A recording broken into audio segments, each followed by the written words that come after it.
Hey guys, here's my latest LEGO Transformer, G1 SideSwipe. SideSwipe is modeled after the Lamborghini Countach, though I did have to make some stylistic changes.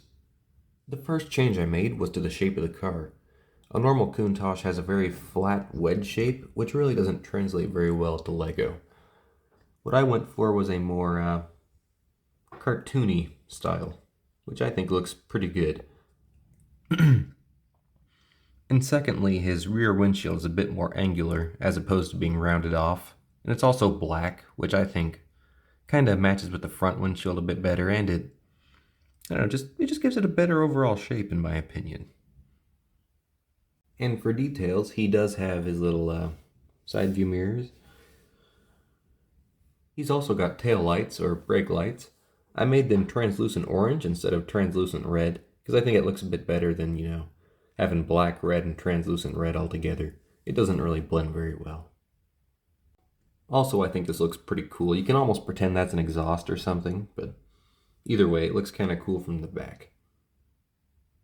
And on the topic of the back of the car, he's also missing some vents that would normally be right here. It is possible to add them in there, but in my opinion, it just looks too blocky. I feel it's better to just leave them out. Alright, now let's get on with the transformation. Now the transformation's a little bit involved, so kind of bear with me a little here. Alright, now first things first, what you'll want to do is take these wheels and fold them up like that. And now take the back, kind of fold it out a little, and pull this out. Like so. Now what you want to do is take the arms like that, fold them down. You got to be kind of gentle there, but you can see how that folds down, and lift that up. Same on this side. Beautiful, beautiful. Fold it up. And let's see if it'll do it on the first. Oh, beautiful, beautiful. Fold these up like so, and over to the side. Wonderful. Now fold his head up. And yeah, we'll just leave it like that for now. And you're going to spin that around. And now you do have to parts from a little bit here. You want to take his spoiler off. Like so. Pull that off, I guess.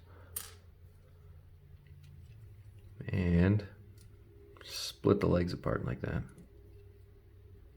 These are a little bit based off of my movie Bumblebee I did a couple years ago, but I have improved the design a bit since then. And push that down just like that. Just kind of move it out of the way and do the same over here. Hold that up. Oh. It almost went well.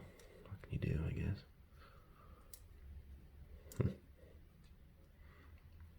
And fold that down. Pop that in.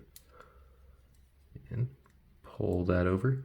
And kind of pinch it right here and just spin it like that. That's not really legal, but what can you do? What can you do? Do the same over here. Now just lift up this little flap there and we'll move on to the upper body again. Take this piece and just go ahead and push it in there like that. Oh, dang it. Now take these arms and fold them this way. Oh, try to pop those off. Fold them like that. And take this one and fold it like that. And take the wheels and fold them down like so. Beautiful. Now this is pretty cool. Take the head and kind of push it into that hole like so. And just spin it around like that. Oh, not quite. There we go. Like so. And fold these up. Lift the arms and go. Like so. Alright, now for the hand, you just want to take that down and spin it up like that. Like so. Same over here. Fold the hand down and spin it around. Like that. Alright, then for the feet, you just take this and pull it out like so. Same over here. And yeah, I think he's all transformed. All we gotta do now is just kind of spruce him up a little and even everything out. While his transformation is a bit cumbersome, I gotta say the robot mode more than makes up for it. I really like it. It reminds me very heavily of the toy, and it also stylistically sort of fits in with my Bumblebee and Optimus, just with the portions that it has.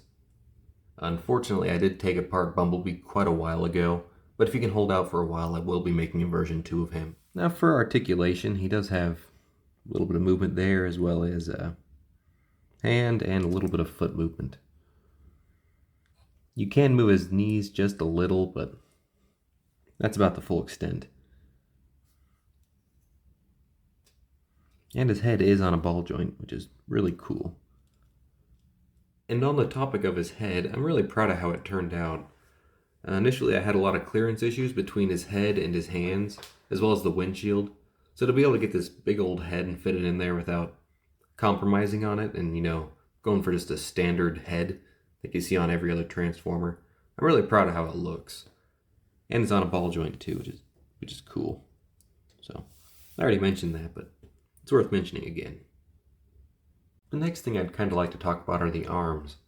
I went through probably countless arm designs. Every time I changed the arms, I'd also have to change the chest.